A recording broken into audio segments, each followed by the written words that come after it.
Now, this debate is organized by the Federation of Northern Ontario Municipalities. The FNUM executive invited input from various groups in the North and, of course, its membership, and came up with 5 questions of interest in particular to municipalities in Northern Ontario. Now, each leader will have up to 2 minutes to answer each question, the order chosen by random in advance. Then we're going to open up the stage for an open debate and discussion on a related topic. And I'll do my best to keep things orderly and ensure that we hear from all the candidates during those discussions. Now, the candidates are off stage right now. They can hear me, and I ask them to be respectful and to follow my directions.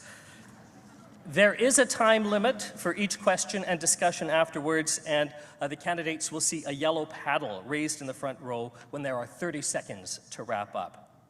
And at the end of the debate, each leader will have 3 minutes for closing remarks. So let's welcome our leaders to the stage.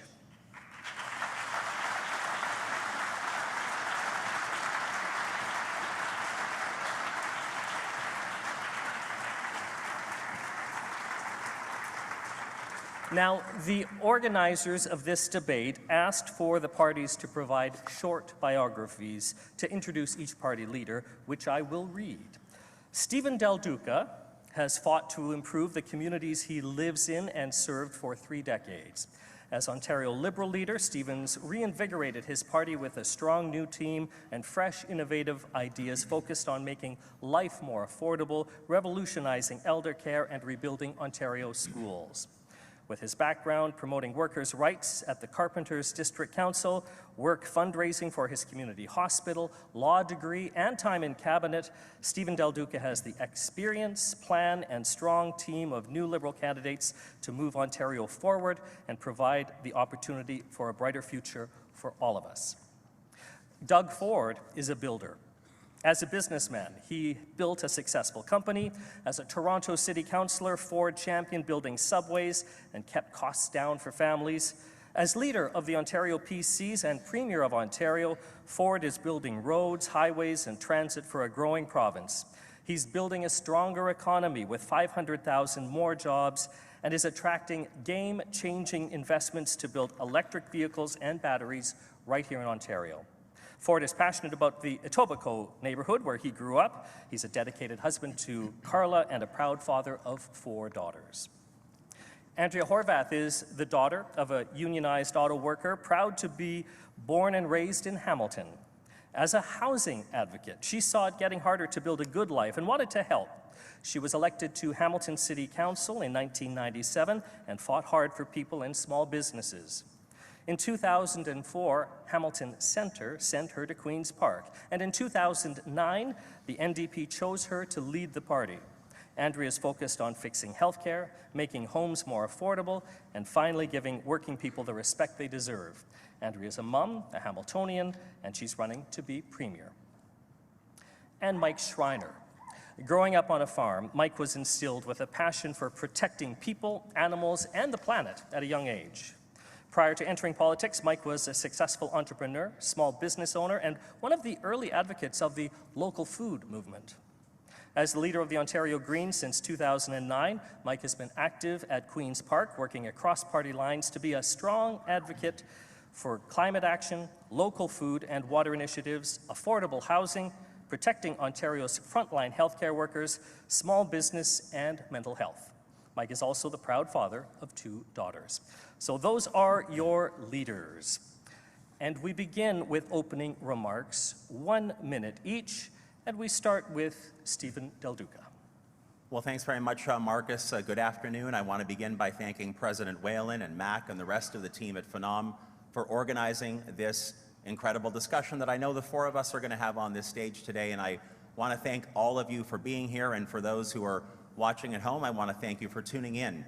This is such a pivotal election campaign for the province of Ontario, and I am honored to be participating today and to be leading a new Ontario Liberal team of qualified candidates, women and men from every walk of life, including the North, who are committed to delivering real progress for all of Ontario, including your communities.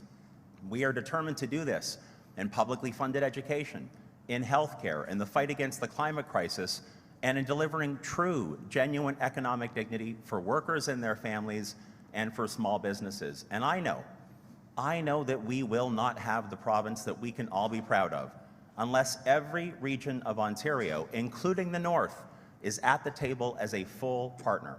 That's why in the platform that I announced yesterday, we call it a plan for Ontario to grow.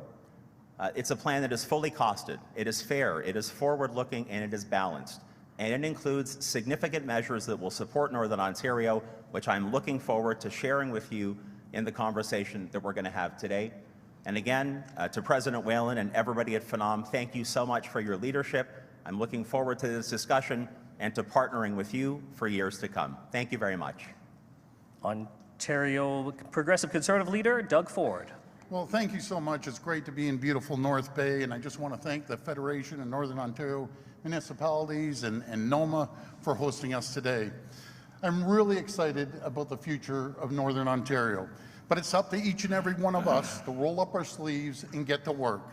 And the Ontario PC plan is the only plan that's going to have a vision to build the North. We're building Highways 101, we're building Highway 17, we're building the road to the Ring of Fire, and we're bringing back the Northlander. We're the only party saying yes to new jobs in mining and manufacturing and skilled trades. Yes to the biggest investment in mental health in Canadian history. Yes to putting more money back into your pockets. We're reducing the gas tax. We're scrapping the license fee tax. To my friends in Northern Ontario, I'll always be there to listen to you. I'll always have your backs, and let's get it done. Thank you. Next, NDP Leader Andrea Horvath. Thanks, Marcus. I'm also very grateful to be here to talk to all of you about the things that matter to Northerners. This is a campaign, this is an election at which there's a lot at stake. I think the question is who's going to finally fix the things that are broken in Northern Ontario. And I know that together we can do that, whether that's a healthcare system, making sure that hallway healthcare and highway healthcare is dealt with, making sure that we tackle that opioid crisis to give hope back to families, bring great jobs to Northern Ontario so young people stay here, as well as make sure that life is more affordable for Northerners, because we know everything is much more expensive here in the North. The current, or I guess the gentleman beside me, Mr. Ford, he spends a lot of time prioritizing his buddies, and it's the rest of us that end up paying the price for that. They get everything they want, and you pay for it. Liberals had 15 years, and they ignored the North. They sold off the Northlander. They sold off Hydro One, or they shut the Northlander down. They sold off Hydro One. They closed schools in your communities. So this time, let's come together and finally fix the things that matter to Northerners. I'm not going to promise the moon and the stars, but I do get Northern Ontario. And I know that after 20 years of Liberals and Conservatives, there's a lot broken. So let's get together and start fixing it. Next, we have Green Party Leader Mike Schreiner. Thank you, Marcus, and thank you to the Federation of Northern Ontario Municipalities for bringing us together for this important discussion. It is now or never to address the climate crisis, and we can do it in a way that addresses the cost of living crisis that's only gotten worse over the last 4 years. We need new solutions to old problems. We cannot afford to wait to address the issues that matter to you. The Ontario Green Party are offering those new solutions. The pandemic has revealed the cracks in our systems of care, from our jobs to health care to housing affordability to mental health. The Ontario Greens have a plan not to paper over those cracks, but to fix the foundation of this province. We know that we can create new career and better job opportunities for people by being a global leader in the new climate economy. We know we can address the housing affordability crisis because people should become before speculators. We know we can address the mental health crisis by making mental health services available through OHIP. And we know that we can address the needs of Northern Ontarians, protecting the people and places we love, building the Northern Ontario each and every one of you want. That's the leadership Ontario Greens provide in this election, and the choice is yours. So we begin with a question from Phenom. In Ontario, all municipalities struggle with their budgets. Budgets that rely on property taxes to pay for everything from clean drinking water to roads, and those roads and bridges are in need of repair. The only way for municipalities to fund their infrastructure deficit is either by raising property taxes, charging user fees, or by growing and increasing their tax base. Toronto, on the other hand, has the Toronto Act, which gives that city revenue tools that generate nearly $1 billion annually. That's 20% of their revenue. So the first question goes to Doug Ford. Will your government commit to giving all municipalities the same tools that Toronto has, or will you commit to work with AMO to revamp the outdated property tax system in the next 2 years? Well, first of all, thank you for the question. I'll tell you, folks, I'll never support increasing taxes. It's very simple as that. My opponents, they love increasing taxes, all three of them. They love regulations, they love increasing taxes, but we have the backs of the municipalities, all 444 of them. During the pandemic, I personally negotiated $4 billion for municipalities, another $1.2 billion we gave municipalities for the pandemic. You know, I just believe in creating economic development, job creation. We don't need more taxes. We need more people paying taxes. We need more people being employed. Under the previous government, we had lost 300,000 jobs. They drove jobs out of this province propped up by the NDP. As we stand here today, we've created an environment and a climate. We've created the environment of 550,000 new jobs. We have 338,000 more jobs just waiting for people to fill them. We also believe in revenue sharing. You know, our critical mineral strategy is absolutely critical for going out there and creating more revenues, and we're going to share them with the municipalities. The worst thing you could do is take money out of people's pockets, take money out of businesses. We saw what happened in 15 years. Everyone left the province, 300,000 jobs were gone, and people couldn't pay their rent, couldn't pay their mortgages, couldn't put food on the table because of the tax and spend policy under the Liberals and NDP. We're going to make sure that we have a thriving economy, prosperity, the likes of which this province has never seen before. Thank you, Doug Ford. Same question to Andrea Horvath. Will your government commit to giving all municipalities the same tools that Toronto has? Thanks for the question. There's no doubt that municipalities have had a raw deal, and particularly in the north, that's really hurt because a lot of your budgets are very small because your population bases are also very small. With the downloading that the Conservatives started in the 90s and that the Liberals didn't deal with after 15 years in government, I know that it's tough, and I know that it's tough to get those culverts and bridges and roads in good repair. And I also know a lot of municipalities aren't able to provide for their residents the kinds of amenities that people want to see in their communities. Things like the hockey arena, things like the community center where kids can get exercise, where seniors can get some socialization. Those things are important to communities. And when I think about what needs to happen in northern communities, I also think about the cost of housing. And I think we all know that the affordability of housing is out of control. And adding more costs to young people that are giving up their dreams already of ever owning a home is really something we need to consider. But we know that folks like doctors and nurses and other healthcare professionals need to come to the north, and the way to do that is to make sure you can have the funding necessary. So for us, for me, downloading has got to change to downloading has to change to uploading. We have to upload some of these costs back to the provincial government and truly be there for northern municipalities who deserve to be able to provide their residents with the things that they expect. Mike Schreiner, same question to you. Will you commit to work with AMO to revamp the outdated property tax system in the next 2 years? Marcus, I'll give an unequivocal yes. Because we know municipalities, especially northern municipalities, need more autonomy to make decisions and have the revenue tools they need to provide the services their residents want. Every time the province, particularly under the Conservatives, download costs on the municipalities, That means increased property taxes, which is the most regressive form of tax in our province. There's only one taxpayer. Whether they're paying it to the municipality or the province, it's the same people paying the bills. So that's why the Ontario Greens are saying, let's give municipalities more autonomy. Let's have the province step in and be a partner with municipalities by uploading 50% of shelter and housing costs to take pressure off of municipal budgets and help address the housing affordability crisis. Let's upload 50% of transit costs so we can help municipalities better provide reliable, affordable transit for their residents. Let's invest in communities.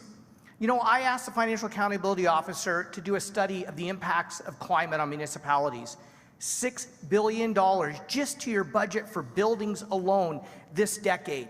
It'll even be more when you think of highways and transit and rail lines and other infrastructure. That's why the Ontario Greens are the only party saying we will commit to an $8 billion municipal climate adaptation fund, so those costs do not fall on the backs of property taxpayers, and so that we work together collectively as an Ontario to ensure that no municipality is left behind. No municipality, especially those in the north, don't have the revenue and the resources they need to take care of their residents. Thank you, Mr. Schreiner.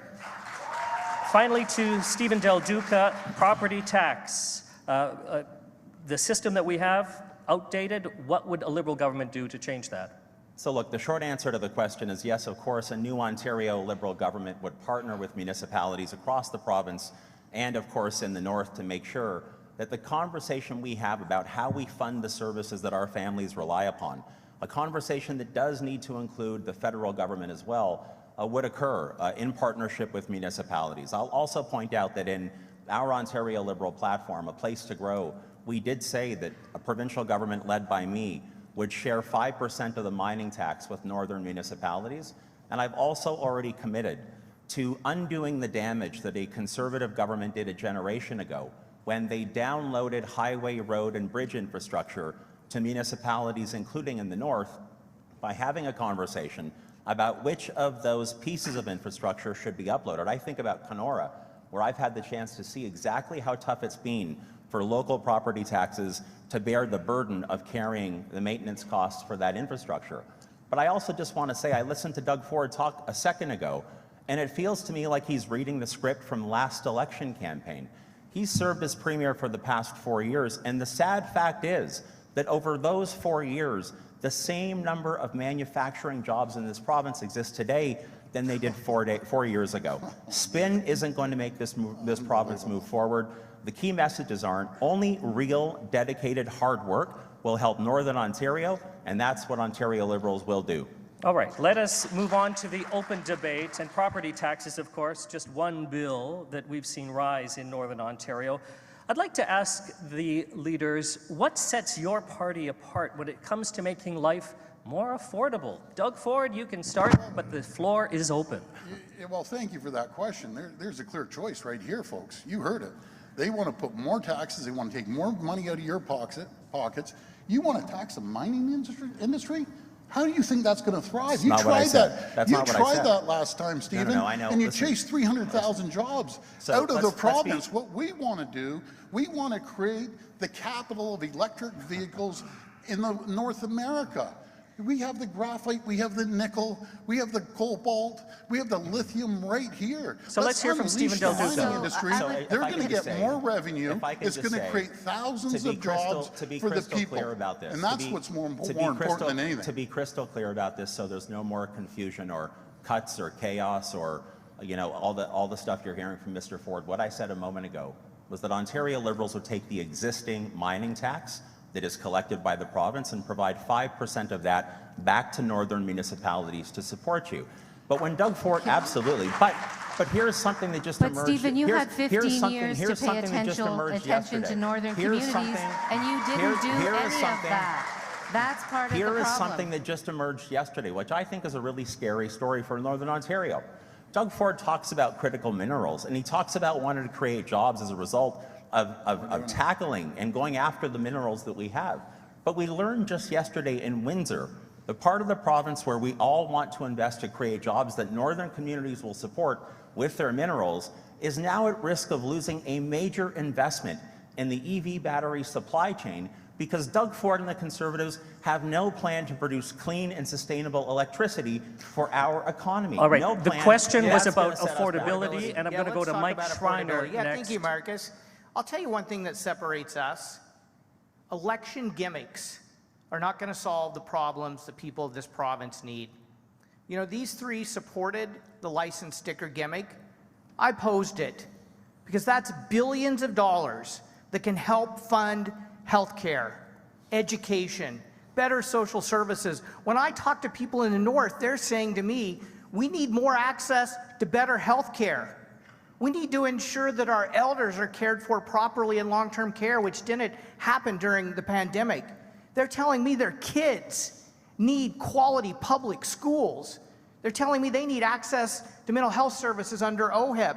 And every time Mr. Ford says, we're going to take that away from you, that's less money in your family's pockets because you have to pay then out of pocket for those services. So let's ask ourselves, what's the kind of Ontario you want to build? And together, let's build it by sharing those resources and that fiscal Let Andrea capacity. Horvath have a word on I wouldn't affordability. mind actually having a bit of a moment to talk to people about how unaffordable life is. I heard a lot of things here, but everyday folks are having a real hard time being able to pay for everyday life here in Ontario. And in the North, as you know, it's much, much more expensive. So our plan includes a number of pieces. Making sure we have a minimum wage that people can build a decent life on, making sure that the costs that are coming out of people's pockets are taken care of, things like dental care, things like prescription drugs, mental health care, making sure you don't have to pay for it with your credit card, you can use your OHIP card, and making sure that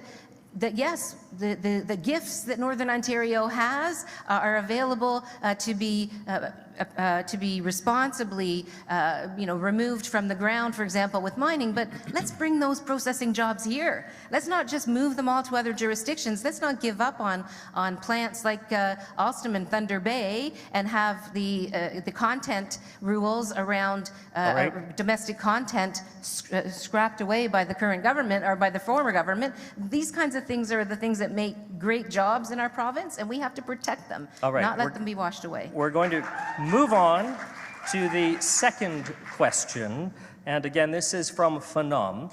And while it may be nice to rent a lakeside Airbnb or a Verbo accommodation, many municipalities are concerned about the impact they're having. In some cases, it's like having a commercial operation in a residentially zoned neighborhood, threatening a way of life. On top of that, floating accommodations are growing in the North, representing a threat to lakes and waterways, which are not municipally regulated. So, Andrea Horvath, you start with this question. What will you do about the negative effect that short-term rentals and floating accommodations are having on our communities?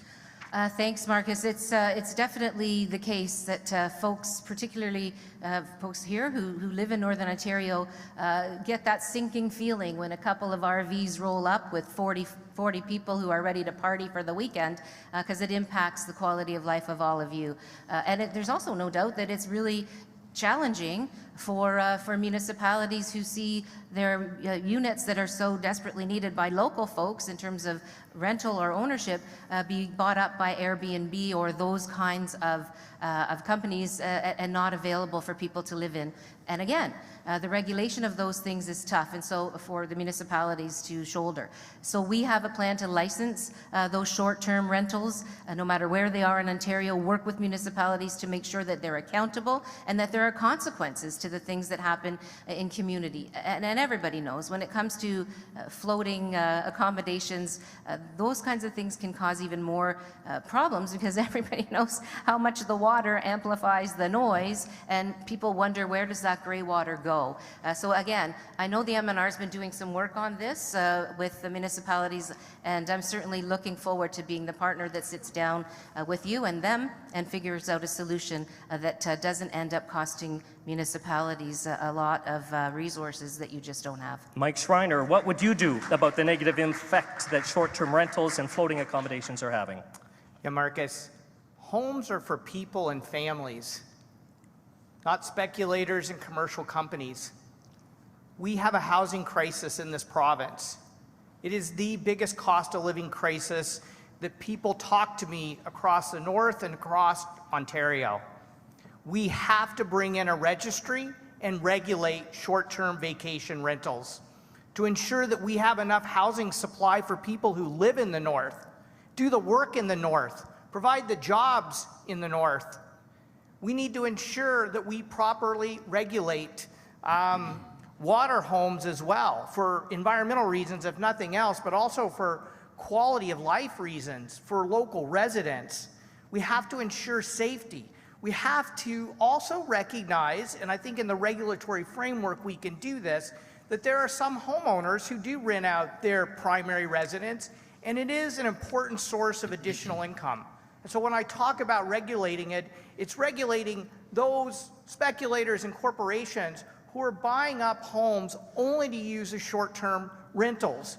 Those homes should be for people. That's why I'm so proud that we're the only party calling for a multiple home speculation tax to drive speculators out of the marketplace, because homes are for people and families, and we have to ensure that everybody in this province has an affordable place to call home in the community they love, near their friends, their families, and where they work. Thank you, Mr. Schreiner. And finally, to Stephen Del Duca, short-term rentals, floating accommodations, what would your party do about it? Well, it's such an important question. Earlier today, I was chatting with Tanya Raybosch, our candidate here in the riding of Nipissing. I heard from her and others at that event about exactly how disturbing the situation is, that the stories being told about people who are coming up from further south here in the province of Ontario and elsewhere, who recognize the incredible natural beauty and all of the amenities that exist here, but are doing it, as both Ms. Horvath and Mr. Schreiner have said, from the standpoint of speculation. And in the midst of what is the worst housing affordability crisis that our province has ever seen, we can no longer allow the simple forces of the free market, as much as I believe in the free market, in the midst of this kind of crisis, to sort through this and still defend what you hold dear, and still preserve the character of your local neighborhoods, your communities, and make housing affordable and accessible for you or your kids or your grandkids. So working very closely with municipalities, including, of course, across the North, working with, as was pointed out, the federal government through the Ministry of Natural Resources, Ontario Liberals would want to look for creative ways to make sure that the unique character of your communities is being preserved, while at the same time you're able to access the kind of shelter, the kind of homes that you should be able to have access to through various forms of creative regulation. Thank you. Doug Ford, what would your party do about short-term rentals and floating accommodations? Well, first of all, we love Ontario. It's the most beautiful jurisdiction anywhere in the world. We encourage people to come up and spend their money in tourism. We did a tax credit for vacationers anywhere in Ontario, upwards to $400 per family. But I asked the people that are renting, and it's not all big corporations that are out there. These are people that need additional income. Be respectful. Very simple. You don't go there with 30 people and jumping up and down, doing cartwheels. Be respectful. Treat it like your home. But these same people will go into town and they'll go to the restaurant. They'll go into the local stores and generate more jobs and generate more revenue. So, you know something, I always consult with the municipalities, which I have. We have some great representatives running. We have, I believe, 6 mayors running in the north. And I consult with them. I consult with the other mayors. And you can't compare North Bay to Thunder Bay, up to Kenora. Everyone has their own jurisdiction and everything's different. So I'd consult with the municipalities. We are going to open up now for discussion. And still on the topic of accommodation, I know the price of a home is expensive in Southern Ontario, but prices are going up in Northern Ontario as well. So Andrea Horvath, we'll get you to start this open discussion so anyone can jump in, but what does your party plan to do to make housing more affordable in the North? You're absolutely right, Marcus. The housing affordability is a crisis all over Ontario and in Northern Ontario as well. And already, young people are walking away from their dreams of ever owning a home. And of course, that means people leave the communities that they love to find something more affordable. In some cases, move great distances away from loved ones, away from a family. So what we need to do is really take seriously the housing crisis. It started under the Liberals. It got worse in the last 4 years. So we have a number of measures, including helping those first-time homeowners with their down payment, making sure we tame the speculation that Mr. Schreiner was talking about before. These are things that we put out in our housing platform some time ago now. Mike Schreiner, would you like to jump in? Crisis. As well, affordable thanks, housing Marcus. is another piece that I think Mike and I agree on. Affordable housing is necessary for those that can't afford to be in the market. Thank you, Marcus. So last June, the Ontario Greens put out a housing affordability strategy that the Toronto Stars called a masterclass plan in delivering the solutions Ontarians need. Because we have the ambition and the courage to take on speculation in the housing market. Because we are going to be honest with people about how we can build 1.5 million homes through zoning changes that make it easier to have duplexes and triplexes and quadplexes, tiny homes, secondary suites, a whole range of housing choices for people, so we don't force young families into long, soul-crushing commutes just to afford a place to call home. And quite frankly, in the mid-90s, the provincial government got out of funding nonprofit, co-op, and other community-based housing solutions. We have a costed plan that would get government back into it, committing to building 160,000 deeply affordable homes Mike, I across just want to the interrupt. province, It's been very including quiet those on here. this side of the Marcus, stage. can I just add one more thing? I'd like to really take exception to Mr. Ford. We all support the tourism industry. There's lodges, there's hotels, there's motels. There's all kinds of accommodations for people in the north to come up here and enjoy the beauty and the community of the north. Let's do that without taking people's homes out of the housing marketplace. Stephen Del Duca, did you want to jump in here? Yeah, absolutely. So the Ontario Liberal Plan for Housing, first of all, over 10 years, 1.5 million new homes across the province to go right at the heart of the housing affordability crisis, and that would include thousands and thousands of new homes being built right here in Northern Ontario. We would partner with municipalities around limiting or eliminating exclusionary zoning practices, and I'm talking specifically about homes that are 2 stories and contain 3 units.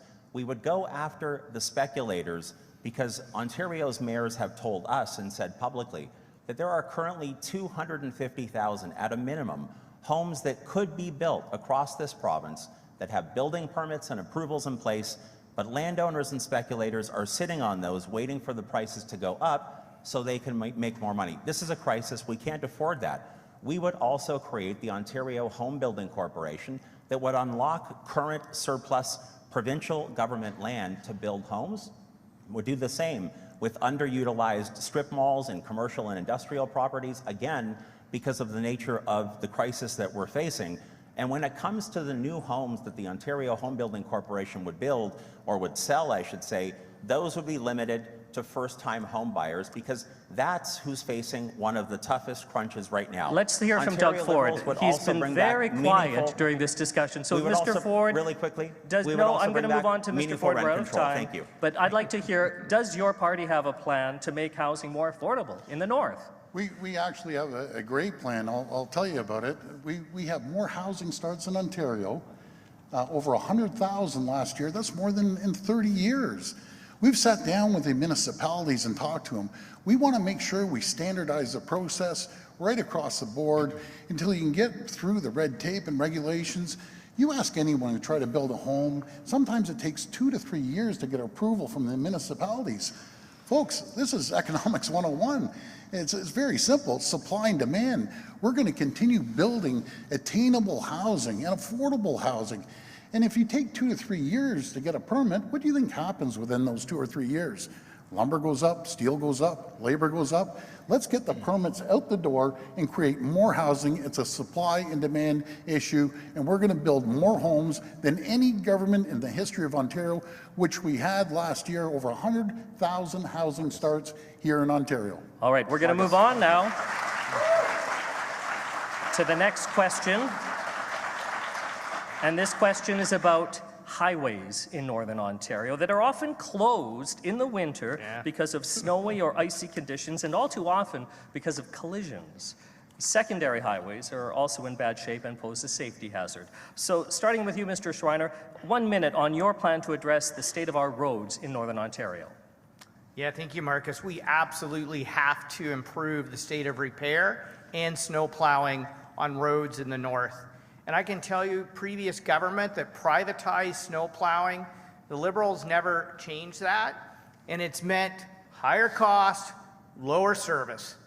We need to fix that. We need to make sure that highways like Highway 11 and 17 are upgraded to Class 1 highways, and that we have public snow plowing on them so they're safe in the wintertime. We need to finish the job on four-laning Highway 69 and have a four-lane highway between Thunder Bay and Nipigon on 11 and 17, widening our highways to make throughout the north to make them safer, especially for passing. And we also have to recognize that if we're going to address the affordability challenges drivers are facing, we have to electrify our transportation systems, and we need to roll out charging infrastructure all across the north. You know, it costs me about $5 to fill up my electric vehicle, $15 at a high-speed charger in North Bay last night. Meanwhile, drivers are paying over $100 to fill up their cars with gasoline. We are going to move on. Let's have that charging infrastructure on our highways so they can save money. Stephen Del Duca, Liberal leader. What's your plan to address the state of our roads in Northern Ontario? 1 minute. And thanks very much, Marcus. I will agree with Mr. Schreiner. Highways 11 and 17 do need to be upgraded to Class 1 highways for the purposes of winter maintenance. I think that's essential.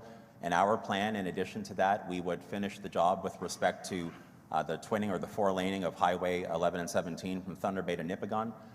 We would also be looking to four-lane or to complete the four-laning, a project that has gone on for, I know, a number of years, the four-laning of Highway 69.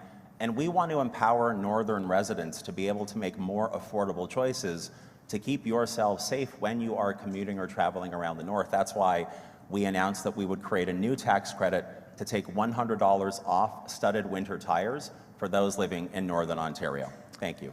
Doug Ford, roads in the north. Well, thank you. Folks, I've driven these roads in the north, in the far north, and it's terrifying going down those roads, especially in the winter. This year alone, we're doing the largest investment in Ontario history of $640 million in widening roads and twinning roads. We're rebuilding highways 101 through Timmins, twinning Highway 17 from Kenora to Manitoba. We're twinning Highways 11 and 17 between Thunder Bay and Nipigon, widening Highway 69 between Parry Sound and Sudbury, building Ontario's first ever 2+1 highway to improve Highway 11. Mr. Del Duca, you had your opportunity and you failed. You were the Minister of Transportation. You didn't build absolutely nothing. Absolutely nothing. We made sure that Ontario has consistently beat our snow clearing targets, and including last year, we achieved 98% of provincial standards. Mr. Del Duca, we doubled your performance. 1 in every 4 highway contract area did not meet the provincial standards. You were failing as the Minister of Transportation. You weren't building highways. You weren't clearing the snows. They were more dangerous under your watch. Folks, we're going to build highways. We're going to get it done. We're going to make sure those roads are cleared throughout the winter. Let's hear now from Andrea Horvath of the NDP on your plan to address the state of roads in Northern Ontario. Thanks very much, Marcus. I have to say it's pretty interesting when I know that some of the promises that Mr. Ford is making are the same ones that were in his last platform, and he hasn't gotten around to those things, things like Highway 69. Our folks in Queen's Park have been pushing the Ford government for years now, every year that they were in office, to fix the problems with snow removal on northern roads. Why? Because we all know that northern roads are literally your lifelines. I mean, you really can't do much without the northern roads being in not only a good state of repair and adequate and safe, but also safely maintained. So Guy Bergouin put forward a private member's motion to make sure those Class 1, or those roads, the Highway 11 and 17, for example, are classified as Class 1. Your transportation minister plugged her ears and didn't want to hear about it. big highways to mansions in southern Ontario that are going to pave over farmland and wetlands, but help your buddies are not going to help Northerners with their winter road maintenance.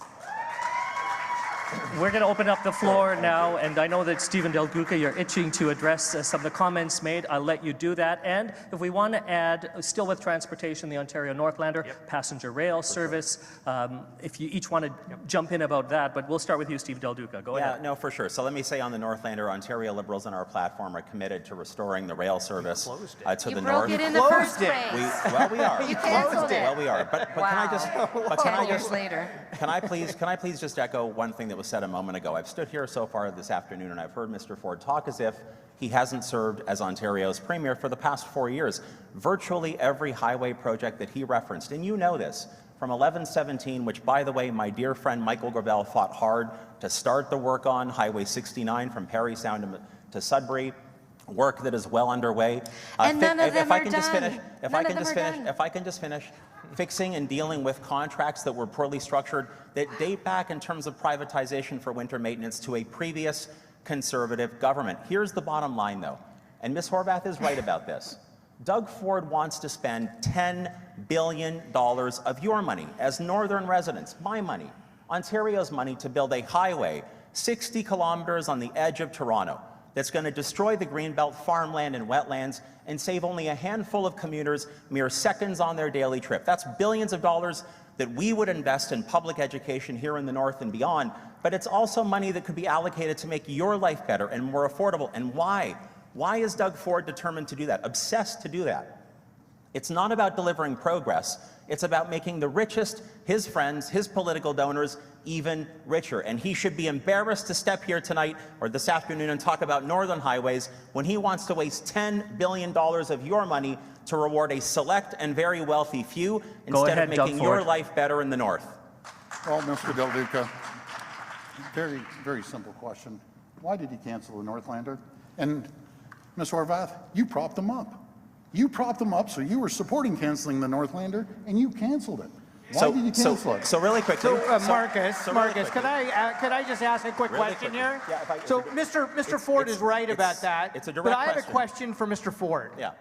Will you actually bring back the Ontario Northlander? You promised it last time. promised that in your last platform and didn't deliver. 4 years. We need the Northlander, and we also need expanded bus service from Ontario Northland for intercity bus connections. Are you actually going to do it this time or not? We're actually the only government that's bringing back the Northlander. I was up there. I was actually on the train, and we're moving forward with the Northlander. And you know, I want to give credit to the hometown boy here, Vic Fideli. He's been preaching about this Northlander from day one. We're getting the job done. The difference is, folks, we're spending $157 billion on infrastructure. We're building roads, we're building highways, we're building bridges. Ms. Horvath, you'd be out in the middle protesting with protest signs on the highway with all your protesters because you're anti-development, you're anti-infrastructure. I'm about getting it done. I'm about building this province. You're about your buddies, Doug. And that's exactly what we're going to do. Andrea Horvath, go ahead. Andrea. We've watched the movie before, and Mr. Del Duca seems to have deja vu all over again here. They closed schools in Northern Ontario, making your kids go from the school they were used to a school a couple of towns over on buses for very long trips. That's what Stephen Del Duca's Liberals did. They closed the Northlander. They sold off Hydro One. He wants to say that they're a new party now, and I get it. He doesn't want anybody looking in the rearview mirror because they left a wreck back there in Northern Ontario. But Doug Ford has had 4 years, and things have gotten worse. He promised the Northlander. It's not here. He promised Highway 69. It's not here. The road maintenance continues to be literally a death trap for people. I've talked to so many Northerners who say that the long-awaited medical appointment that they finally had, because they can't get service here in the North, they couldn't go. They had to cancel because the highway was closed because his government refused to maintain the highways at a level that anybody else in Ontario would expect. Okay, but we somehow have to move on. not Northerners. Not Northerners. We need to move on to the next question from Phenom. Now, people may not realize that much of Northern Ontario has very little to no provincial emergency support, such as police, EMS, even MTO. So that leaves local fire departments, in many cases volunteer fire departments to act as first responders, and sometimes the only responders to emergencies.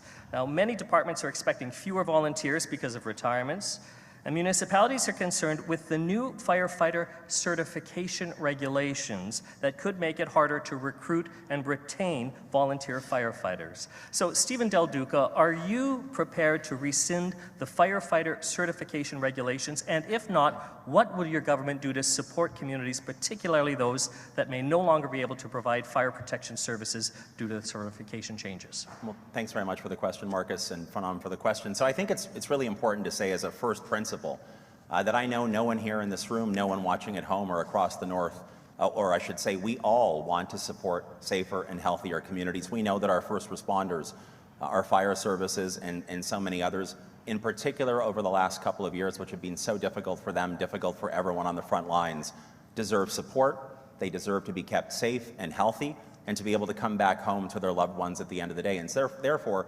training standards and certification are so important to make sure that they're able to do exactly that, keep us safe and keep themselves safe. But there is equally no doubt that many municipalities, in particular our smaller municipalities here in the North, face a pretty big uphill battle with respect, or uphill challenge with respect to finding the funding in order to make sure that the certification standards are met, and at the same time they can be kept whole fiscally, if you know what I mean, the municipalities. That's why an Ontario Liberal government, as I said earlier, in response to the issues relating to revenue sharing and revenue tools, would work closely, in particular with the smallest municipalities who will face a big challenge, to make sure that we're able to meet the standards to keep ourselves safe in all of our communities, and at the same time not be taking a very tough fiscal position and making it dramatically worse. It's about partnership, it's about collaboration, and supporting community safety together. Doug Ford, what would your party do to support communities that may not be able to provide fire protection services because of these certification processes? Well, first of all, I want to thank all the first responders, especially the last couple of years. They've done an incredible job, and no one supports those first responders more than I do. They know it, and I know it. No matter if it's the firefighters, the paramedics, or the police. When it came to the firefighters, the Liberals had a one-size-fits-all. You know, it's the downtown Toronto approach. And we just took a different approach. So these firefighters would have to send 2 or 3 of their platoon members a 14-hour drive or 16-hour drive to one area to get trained. We took a different approach. We took a mobile unit, and we're going from town to town, and we're training the whole platoon. And instead of taking the downtown Toronto approach, and the last time I checked, I haven't seen any 40, 50-story buildings in the North. So, you know, we have to be what the community wants, focus on what they need, no matter if it's car extraction to get certified on that, or exterior fires versus interior fires. But I'll tell you, to the firefighters, I'll have your backs all the way. I'll take care of the municipalities. If there's additional burden on the backs of the small municipalities, I'll give you my word, we're going to take care of the municipalities, and we're going to take care of the firefighters. They're all absolute champions, in my opinion. Andrea Horvath, are you prepared to rescind the firefighter certification regulations? Thanks, Marcus. One of the things I think that is clear is this regulation is yet another cookie-cutter approach that doesn't work for northern communities. And so when we look at firefighters, there's not a single firefighter that I've ever met that isn't committed to not only the safety of the communities that they protect, but also the safety of their colleagues. But when it comes to the regulation, we have communities in Northern Ontario that are very small, and they're completely serviced by volunteer firefighter folks who are already usually working full-time somewhere else. I think of Elk Lake. 500 people live in Elk Lake. It's an entirely volunteer force. About 198 northern communities are completely volunteer. So what we need to do is make sure that we're building regulations that keep everybody safe, that keep firefighters safe, but also make sure that the fire protection is available in the northern communities. And so it's not a cookie-cutter approach. It shouldn't be a cookie-cutter approach. It should be an acknowledgement of the particular needs of northerners and making sure we're working with local communities, local fire chiefs about how to make sure the training is there, but also the coverage is there and the safety is there for their Mike firefighters. Schreiner on firefighter certification regulations. Yeah, I just want to say from the bottom of my heart how much I appreciate firefighters and all first responders, especially over these challenging last 2 years. And we absolutely have to make sure that firefighters are safe. We do need minimum safety standards to ensure you come home at the end of the day, to ensure that you have the skills and the training and the support to protect the people you love in the communities you live. You know, I fought against Mr. Ford closing the Ontario Fire College in Gravenhurst. I thought it was a huge mistake. Our candidate in Parry Sound Muskoka, Matt Richter, and I said, you know what? This is a vital resource for training for firefighters across the province, especially in the north. And we know now that the privatization of these regional training centers are actually increasing the cost for municipalities and may actually deter people from going into becoming firefighters, especially volunteer firefighters. So we need the province to step up with funding and financial support to support those municipalities. And I want to close, I know I only have a couple minutes here, but this is for folks in the south. Last summer, 793 hectares of northwestern Ontario was on fire. That's the size of the Greater Toronto Area, to put that into perspective from folks. The largest fire season in the history of this province. The climate crisis is here, and we have to ensure that the people are there to protect us, have the tools and resources and training to get the job done. Thank you, Mr. Schreiner. I'm going to pivot here a little bit for the open debate, because perhaps the biggest emergency the province has had to deal with is the pandemic. So, Doug Ford, how would you rate your government's performance during the pandemic? And for the other leaders, what, if anything, would you have done differently? Mr. Ford. Well, first of all, you know something, there was a lot of challenges. We were going around the clock, and I just want to thank our frontline healthcare workers and everyone from the grocery store clerks and the truck drivers that were delivering goods. I've never, ever seen the Ontario spirit come together like I saw under this pandemic. And I'll tell you, folks, there were some challenging times and really tough decisions. I remember one time when it first started, and you really find out who your friends are around the world, and it's every country for themselves, make no mistake about it.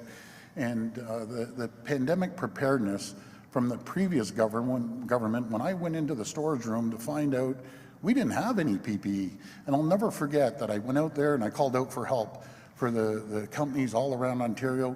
In 2 days, 26,000 companies came up. 2 days, and we stood up a whole sector within a couple months. We were producing our own PPEs, we were producing face shields, and so distillers were obviously you changing think over. you did a great job. Mike Schreiner, Well, you were in the I think legislature. The people of Ontario How did would a great you job. characterize the government's response to the pandemic? You know, Marcus, in the early days of the pandemic, there was a lot of cooperation and collaboration among all four parties at Queen's Park. It was actually one of our best moments as a province. And that started to break down when the government wasn't following the science and the data to the extent that it should have. And it's unfortunate, because I felt like we were in a moment we could take politics out of the decisions. But when the chair of the science advisory table said, if you open up too fast, it's going to lead to a disaster. And that's exactly what happened in the spring of 2021. And then the government's response was to bring back karting and close down playgrounds. And so those types of judgments, I think, were wrong. And if we had had a vision of how we could put goals out there, what we were all working together for, and continue to follow the science, follow the data, be transparent with people about the decisions that were being made, I think we could have maintained that four-party unity to get us through the biggest crisis this province has ever faced. Andrea Horvath? Thanks, Marcus. I just want to start by acknowledging and agreeing with pretty much everything that Mike just said, but also it's important to acknowledge and recognize just how many people lost so much in this pandemic. There was a lot of tragedy. There were a lot of people who lost their dreams, small businesses that papered up their windows forever. Families who lost loved ones, tragic deaths in long-term care, and we saw parts of the province that got ignored by the government. Let's just take a moment, though, to recognize that over 4,400 seniors lost their lives in long-term care because this government, this Premier, when he was in office, promised an iron ring around long-term care what would you have that done never differently? showed up. And so I would have been protecting the seniors in long-term care, hiring 10,000 PSWs like Quebec did, like BC did, but Mr. Ford didn't want to spend the money. I've kept the schools open by making sure that we were reducing class sizes, making sure that testing was available, and getting our kids a chance to learn. In Ontario, children in this province had the longest amount of time out of school of anyone in North America. I want Doug Ford to respond, and then we'll go to Stephen Del Duca. To support our kids. You know something, We'll come to you. I'm a little shocked and disappointed what I heard from my two colleagues. Well, we were in a full-out battle. We were working collaboratively with all 444 municipalities. We were able to stand up the PPE. We were able to get 3M. I went after President Trump like no one ever went after him because he cut us off with 3M. And you know something? We worked with the federal government. Your counterparts, Mr. Del Duca, worked with us hand in glove, nonstop. I was on the phone every single night with the Deputy Prime Minister, working and collaborating together. And you know something? Everyone pitched in. And if you want to look at the numbers, you look at the sheer numbers. We were leading in every single category in North America, supporting everything we could do. We were throwing billions of dollars supporting small businesses. And as for the long-term care, we were creating 30,000 new long-term care beds under the Liberals in 15 years, folks. 600 long-term care beds. We've created 30,000, we're hiring 27,000 new PSWs, we've hired 8,000 new healthcare workers. All right. We've put more money into Ford, healthcare thank than you. ever in the history of this province. Not so. $76 billion versus their $61 Not so. Let's billion. hear- You propped them up. Let's hear from the Liberal leader, Stephen Del Duca, last word on Well, this thanks topic. so much. So first of all, let me just say, some valid criticisms were raised, constructive and valid criticisms by Ms. Horvath and Mr. Schreiner. And I listened closely as Mr. Ford talked about collaboration amongst levels of government, which I will say here, I think is a very good thing. And I think we can all afford to see more of that. So criticisms were already levied here today. I would echo those. But let me just talk about where we go as a province from here. Because surely by now there should have been lessons that we've all learned, not in a partisan way, but we've learned as 15 million people who call this province home about our own ability to face capacity challenges, our own ability to build up our resilience. So for example, in our platform, we have the call for a public inquiry into the COVID response, not to lay blame. I want to be clear about this, not to lay blame, but to draw out the lessons that will help us collectively prepare for whatever challenge comes next. We've also included the desire to create what I call a pandemic resilience hub so that we do have the capacity on an ongoing basis to build out the PPE, the vaccine research and development, so that reports back into the legislature. So it's not simply to one government or the other, but every member in the legislature in a transparent way learns about how we collectively remain accountable. Because whether, God forbid, it's another pandemic or it's the climate crisis or a natural disaster, this province needs to be ready on an ongoing basis in the strongest way possible to be resilient. It's what the people of this province deserve. Hey, Mr. Marcus. Del Duca. It is We're actually ready. what they deserve, but I do have to say, you didn't learn the lessons from SARS. It was your government that didn't restock the so again, PPE, so I just wanna and say- long-term care was on its knees Marcus, if I when can this just say- government, when Mr. Ford's government took over. That's Yeah, how that's true. the long-term care became so vulnerable. So- Now, Quick he didn't response, fix Mr. it. Del He Duca. was Quick cutting when he response. took office, but that's why we need to make sure we're Yeah. investing in the things that people really need, 20 seconds. like So I home just care have and to long-term say care again, for our Marcus, seniors. I just I want just have to say lessons that need to be learned, and Mr. Schreiner pointed this out and he's right. The ability to collaborate, the ability to work together and find consensus on issues that are this fundamental, your health and safety, should go beyond partisan politics throughout the year, but even on a stage in the middle of an election campaign. And that's what I and the new Ontario Liberal team are committed to delivering Mike for Schreiner, you. go ahead. Really short. Yeah, Marcus, I just want to really quickly say that one lesson we have learned is supply chains when it comes to medical supplies.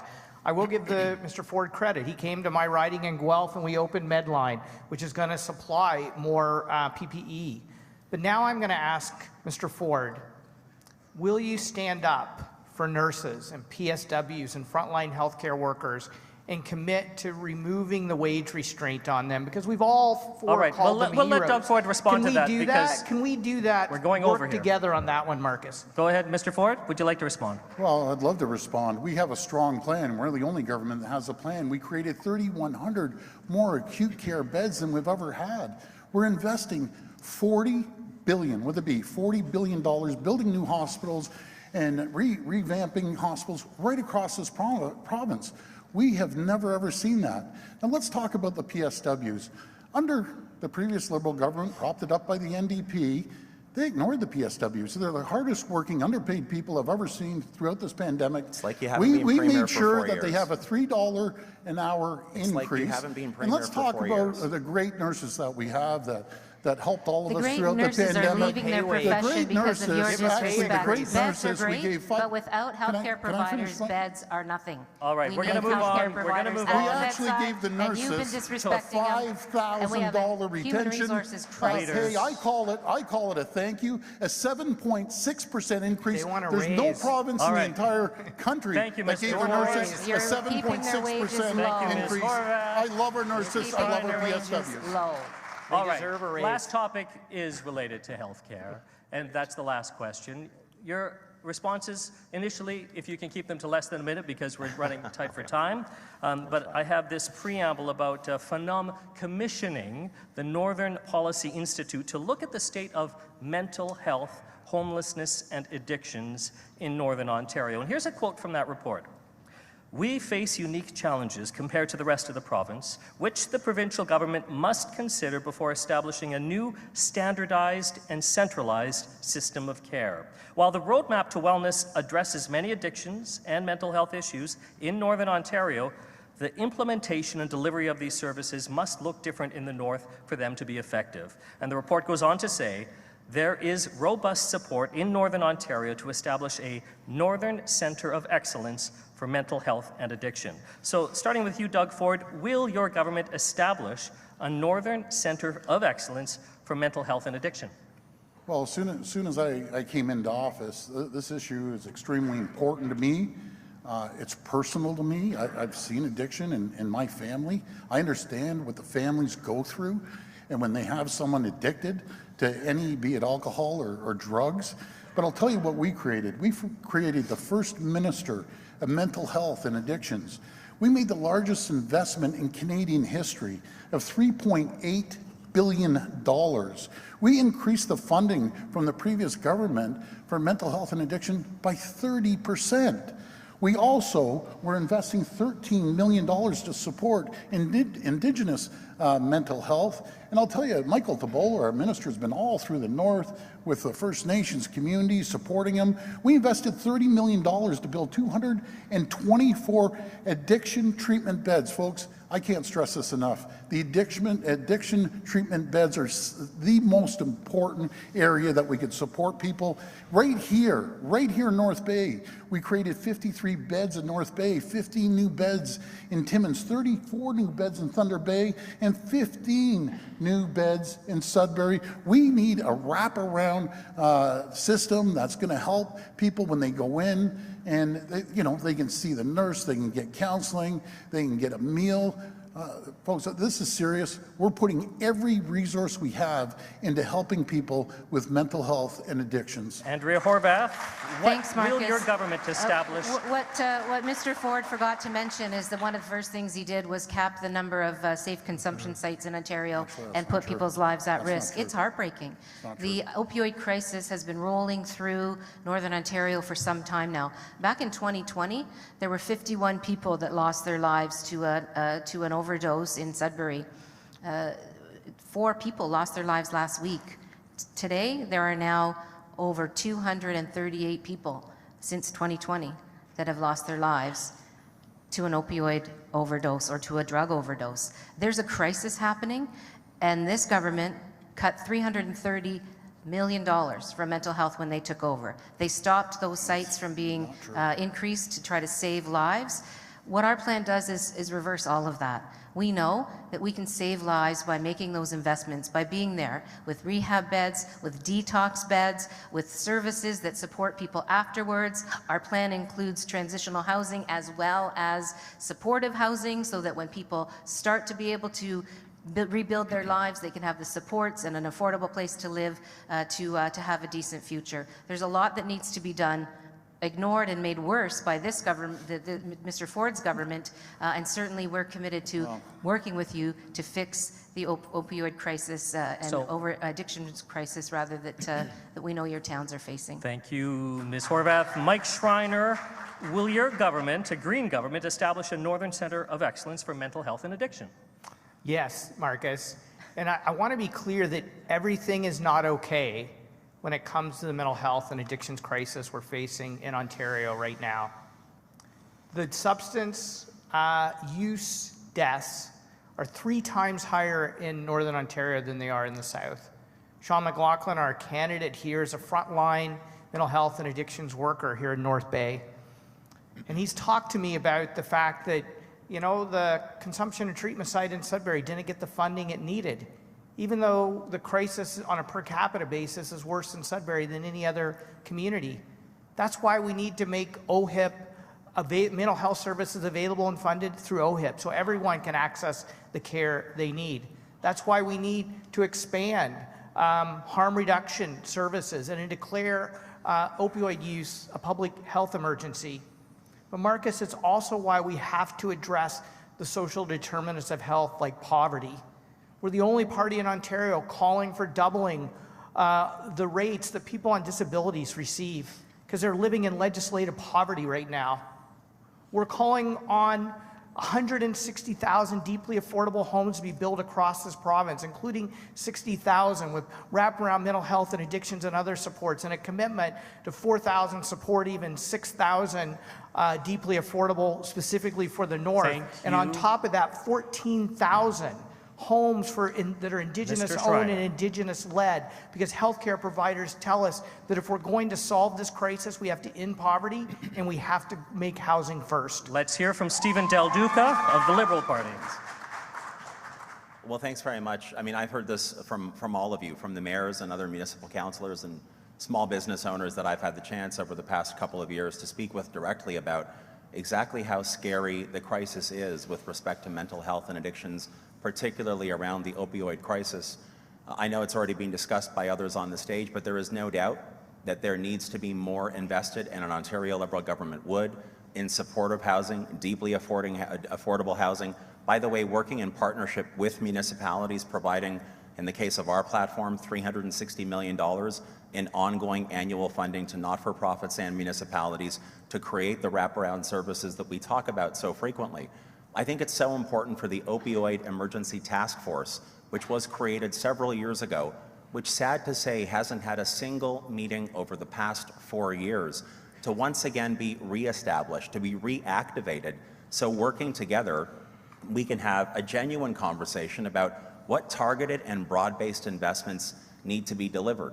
Our plan also includes $3 billion in new funding over 4 years for the mental health crisis that we are facing right across the board, and a significant amount of that overarching investment would flow to communities here in the North. But the original question about a Northern-specific Centre of Excellence, I believe that is a discussion that has merit, and an Ontario Liberal government would be happy to have that with you in order to look at making it happen. Thank you. We're going to open up the stage to just have a discussion about what other changes are needed to improve healthcare in Northern Ontario. Doug Ford, what else should be done, do you think, to improve health in the North? Well, first of all, I just want to follow up on the mental health and addiction. I take this very seriously. We dedicated a minister. We had the largest funding in Canadian history, $3.8 billion. We increased it by 30%. And what we're doing with healthcare, we're putting more money into healthcare than any government in the history of this province, in this country. Under the Liberals, they were spending about $61 billion. They were fighting with the doctors nonstop. You know, the difference between them and what we're doing, we're putting in $14 billion more. That's almost a 20% increase. We're building new hospitals right across this province. We're hiring thousands of nurses. There's more than 5,000 nurses have been hired, 8,000 healthcare workers, 27,000 PSWs. We don't just talk about it, we get the job done. You know, it's easy to sit there and throw out these figures and everything. You look at the numbers, look at the budget. We just put forward an incredible budget, folks. I encourage you to look under the health budget and just go back a few years.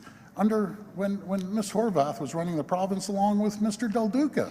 That's where they brought us to the brink. getting old, Doug. It's getting They old. brought the Stage is open healthcare for they brought the discussion. healthcare sector Marcus, I to just the want to brink. say, Folks, I you can want to talk say to any to the Let's hear from Mike Schreiner. 28,000, I want to say to the 28,000 young people who are on a wait list to access mental health services right now, that averages 18 months, sometimes 2.5 years.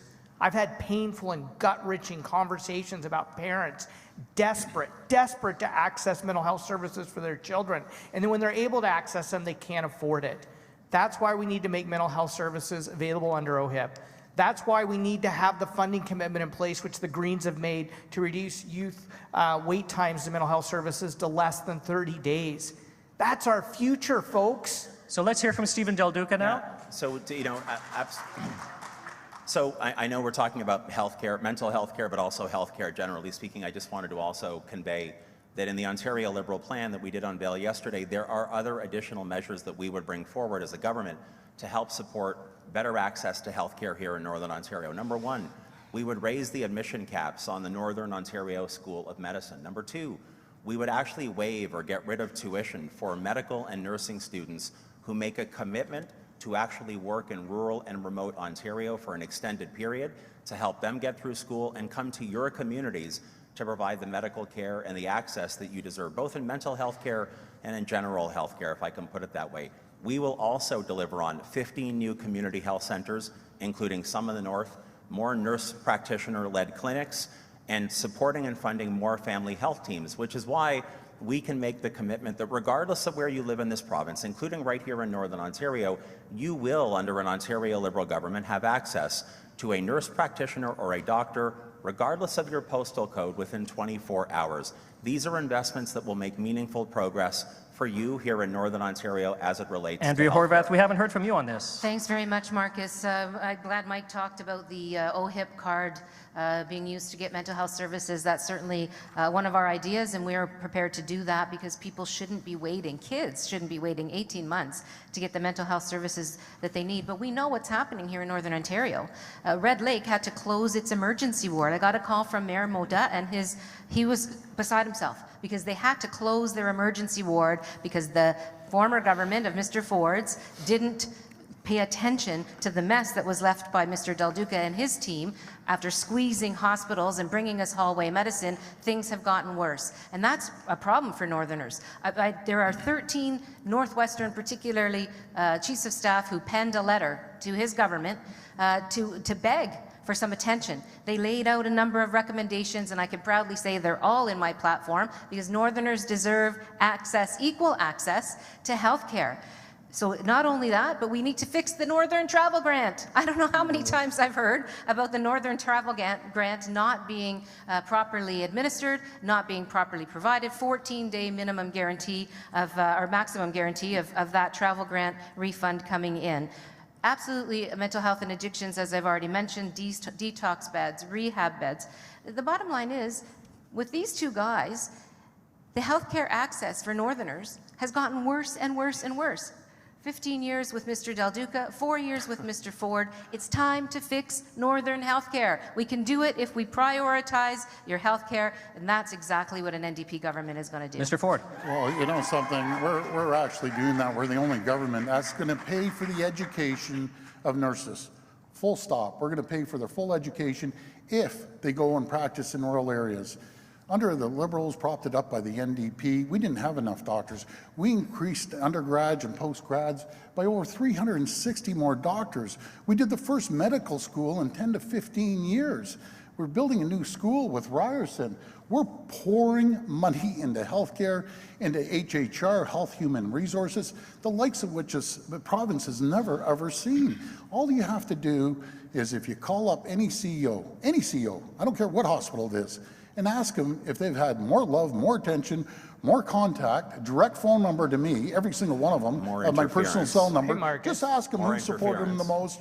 I'll tell you, Mosley. they're going to say the PC government. It was a I'm gonna have to disaster call under the time. Liberals and I'm gonna call NDP. time. Absolute disaster. Thank you all for being part of this debate. We now have closing comments, and because we're over time, if you can limit your comments to 2 minutes, you will get an indication from the front row when your time is up. So we're going to go in reverse order. Closing remarks from Mr. Mike Schreiner. Well, thank you, Marcus, and thank you to the Federation of Ontario, Northern Ontario municipalities for hosting this debate today. And I want to thank my colleagues for being a part of the democratic process and all of you for being a part of the democratic process. We need new solutions to old problems. We cannot afford to wait to address the challenges we face. When I walked into this debate hall, I walked through a line of nurses. They're the backbone of our healthcare system. And they want a wage increase. Like their wages have been capped at 1% when inflation is 6%. Like imagine, that's the backbone of public health care. We have to treat the people who care for us with the dignity and respect and the wages they deserve. That's what building a caring society looks like. We have to build connected communities where people can actually afford to live in the community they love, near where they work, so they're not forced into long, expensive commutes, so they can spend time with their family and their friends. We need to be ready for the new climate economy because Northern Ontario can lead it. Northern Ontario can lead it in mining and mining to manufacturing strategy and forestry. We can retrofit buildings to help you save money by saving energy and create thousands of jobs in the construction and trades in the north. But we have to start voting for new solutions and a new party who can deliver on that. And we know that that's what Ontario Greens are doing because we know that's the Northern Ontario you want to build, and we're ready to provide the leadership to build the Ontario you want. Thank you, Mr. Schreiner. Next, Andrea Horvath of the NDP. Thanks very much, Marcus. I just want to say straight up that my commitment to Northerners has never wavered and it will never waver. You deserve your fair share, and we together can make sure that the things that have been broken will be fixed, like hallway and highway medicine. We're going to hire 300 doctors, 100 specialists, make sure healthcare workers are able to come to the north and serve your communities. We're going to fix, as I mentioned, the Northern Health Travel Grant, so down to 14 days guaranteed. We're going to take action on the mental health crisis that you're facing, deal with folks who are suffering with addictions. The opioid crisis has got to be dealt with, and we know we can tackle that crisis. And we will be providing mental health services with your OHIP card, not your credit card. We will deliver broadband by 2025 in all Ontario communities, unlike the broken promise of Mr. Ford, and not with just big fish companies that are the buddies of Doug Ford, with the small and medium-sized providers as well. Jobs that pay the bills, training for workers so that the next generation of Northerners can stay here and build a great life here. We will absolutely bring the Northlander into service. We've been fighting this since 2012 when the Liberals canceled it. It needs to be reinstated. And we need to do all of these things with the needs of Francophone communities at the top of mind and the inherent rights of Indigenous peoples and communities as part of our process. My commitment to you is very clear. Instead of having a premier that works for his buddies, you can have a premier that works for you. And I think it's high time that that happens for Northern Ontario. Thank you so much. Merci beaucoup. Miigwech. Mr. Doug Ford of the Progressive Conservatives. Well, thank you so much, and I want to thank my colleagues here on the stage. I want to thank the moderators, and I especially want to thank everyone watching on TV. The choice the voters face, it couldn't be any clearer here in Northern Ontario or across the province, has never been more clear. If you want more excuses, more delays, more talk, and more taxes, I'll tell you folks, you have a lot of choices, a lot of options in this election. You can either choose the Liberals that want to take us back, or you can vote for the NDP that want to hold us back. But if you want to get it done, you have one choice, and that's the Ontario PCs. We're the only party with a real plan, a real vision to build Northern Ontario and the rest of the province. A real plan to build highways and key infrastructure, including right here in Northern Ontario. A real plan to keep costs down for Northern families and put money back into your pocket instead of the government's pocket. Friends, it's time to get it done. It's time to get it done for Northern families and business who rely on high-speed internet. And by the way, the bids that went out, we're getting that built, and that's going to be done by 2025. High-speed internet right across this province, $4.2 billion. It's time to get it done by investing in highways like Highways 101 and Highway 17. It's time to get it done by bringing back the Northlander that both the NDP and Liberals canceled. And it's time to get it done by building the road to the Ring of Fire. We're the only party with a team that has a vision and has a plan. On Election Day, on June the 2nd, I'm asking for your vote. Thank you, and we're going to get it done. Thank you. Stephen Del Duca of the Liberal Party.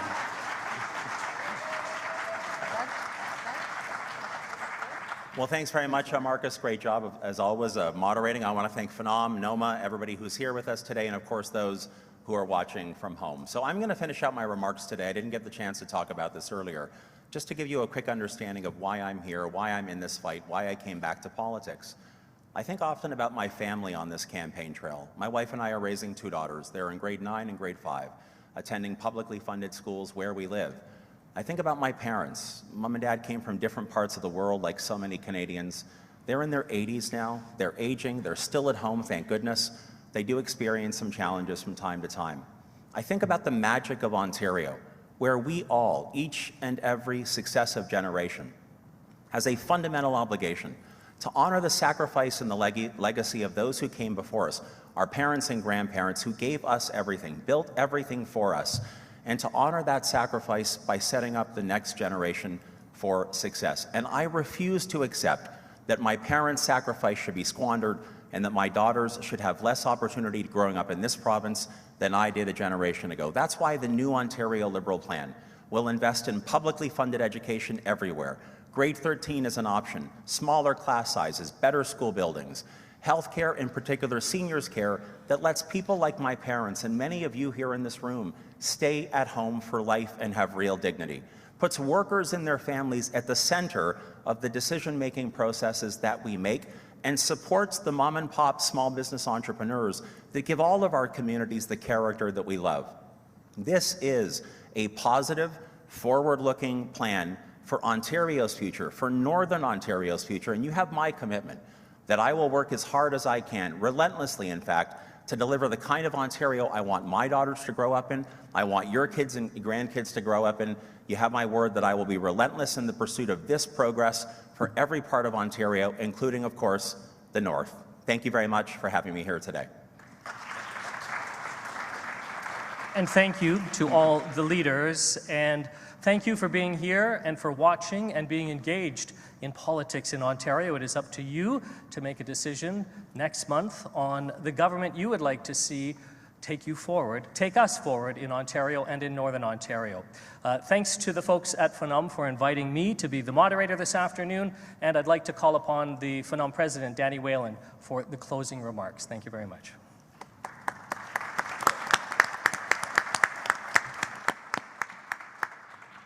Thanks very much, Marcus. Doesn't he do a wonderful job? I'm sure even the party leaders would agree.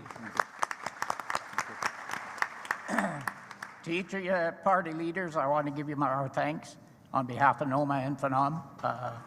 We could hear the passion in your voice as you defended your platform, and I greatly appreciate that and the time you've shared with us here in the North.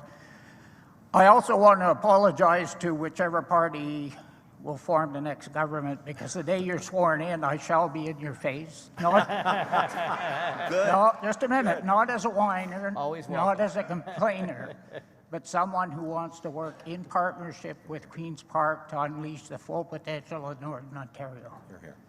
So I put you on notice that I'll be knocking on your door. Good luck to all of you, and I greatly appreciate you being here today. Thank you. Delegates. Thank you.